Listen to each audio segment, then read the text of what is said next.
When she saw the food, she was so overwhelmed with gratitude that it wasn't just the little bit of misty-eyed emotion that we sometimes see in our regular clients.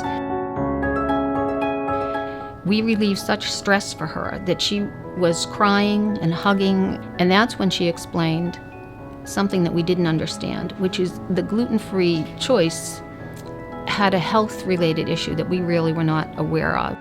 It's not that they choose not to eat the bread or the pasta that's there. They cannot.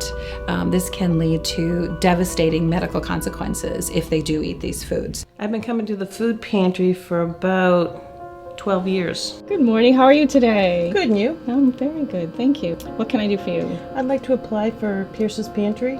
When I've eaten something that's not gluten-free, I end up with a lot of pain in my stomach. I'm doubled over for 3 or 4 hours, and there's just nothing you can do for it. If you don't follow the diet carefully and strictly, then damage can continue to happen to the intestine. The amount of gluten that most people with celiac disease can tolerate is about 10 milligrams, and 10 milligrams equates to about 1/8 of a teaspoon of flour. Somebody with celiac disease has to think about the treatment of their disease with every mouthful of food that they eat every day. If they go to a food pantry for help in feeding themselves and feeding their family, they'll find that there are foods available, but that most of the foods that are available are not suited to their medically required diet. When I came to the food pantry, I found that the people ahead of me would take the gluten-free foods. There was nothing in the bags that I could have, so I could feed my children, but I'd have no food for me having celiac.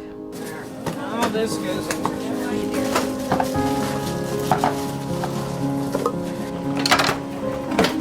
The cost of gluten-free items can be around 3 to 5 times more expensive than their wheat counterpart. When I saw the cost of the food items in the grocery bag, I realized this is exorbitantly priced. To have to spend $14 for a bag of gluten-free flour was something that we knew would be an impossibility for our clients. Paying $6 for a small loaf of gluten-free bread can be quite taxing on a family's budget. The individual ends up wanting to live gluten-free, but simply not being able to afford it. They can get regular foods from those food banks, but the regular foods are not the foods that they need for their medical condition. A food pantry that would help provide these gluten-free foods would be essential for them, for their lifestyle. Very few food banks have established a distribution network so that they can provide gluten-free foods. And that is certainly a big issue for those individuals with celiac disease who are of very low income. There is a critical need to help those people who cannot afford this gluten-free diet. Pierce's Pantry is the only place that would provide free gluten-free food to agencies that need it.